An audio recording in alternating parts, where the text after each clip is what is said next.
Ang programang ito ay rated SPG. Striktong patnubay at gabay ng magulang ang kailangan. Maaaring may masiselang tema, lengguwahe, karahasan, sexual, horror o droga na hindi angkop sa mga bata. Talaga nakikipagtaguan ka sa akin, ha?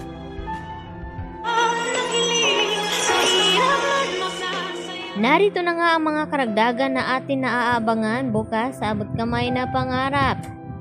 Nakatakas nga itong si Lynette dito sa mga kamay ng mga mandurukot at akyat bahay. Subalit nang makatakbo nga sila din Dr. Enriquez, dito naman na tinawag nila itong security at humingi nga sila ng tulong. At dahil sa malakas na pwersa ng mga mandurukot na ito, ay nahabol nga itong sina Lynette.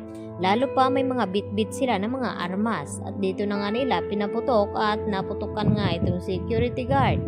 Kaya naman, naghihiwalay itong tatlo. Naiwan itong si Lynette at ang dalawa na sina Dr. Patricia Minor at itong si Dr. Katie ay sila naman ang magkasama. At dito na tinakot itong si Lynette na sa isa sa mga magnanakaw na kapag mahuli daw ito ay hindi niya ito sasantuhin at talagang tatapusin niya ito. Kaya agad naman naalarma itong si Lynette at binalot ng takot. At dito na inilabas ni Lynette ang kanyang sandata na isang bulpen. Subalit hanggang saan nga kakayanin ng bulpen na ito na ipagtanggol ang kanyang sarili.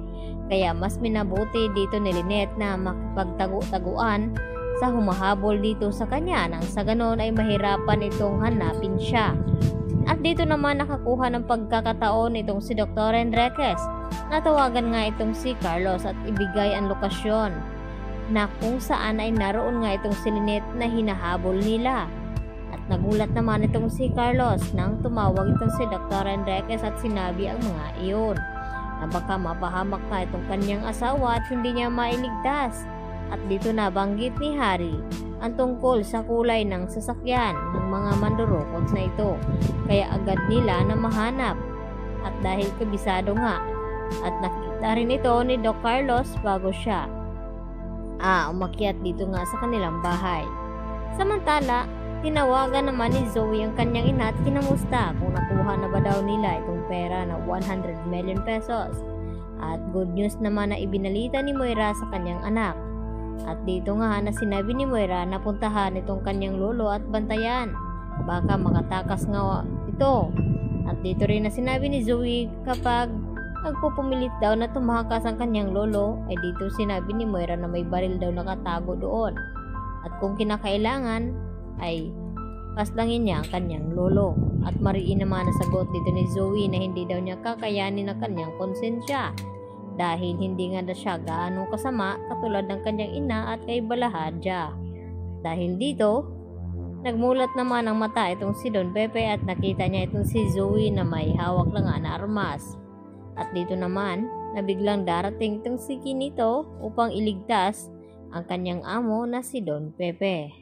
At dahil wala namang lakas na loob na ipanglaban itong si Zoe, pagmamakaawa naman ito kay Don Pepe na huwag siyang paslangin kapalit ng kanyang paglaya at patatakasin nga ito ni Zoe.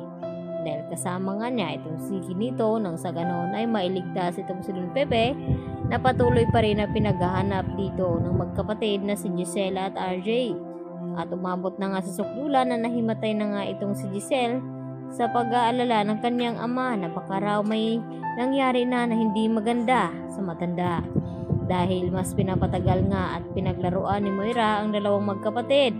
Nang sa ganon ay makaganti nga siya nito sa lahat-lahat ng mga ginagawa ni RJ at Giselle sa kanya.